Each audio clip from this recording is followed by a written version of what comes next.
नाम हो, पेला शिवा गुरु के नाम हो, जा पेला शिव गुरु के नाम हो।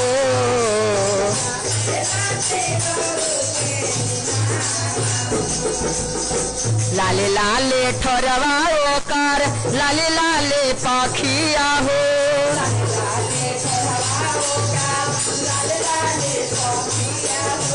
लाले लाले ठोरवा ओकर, लाले लाले पाखिया हो।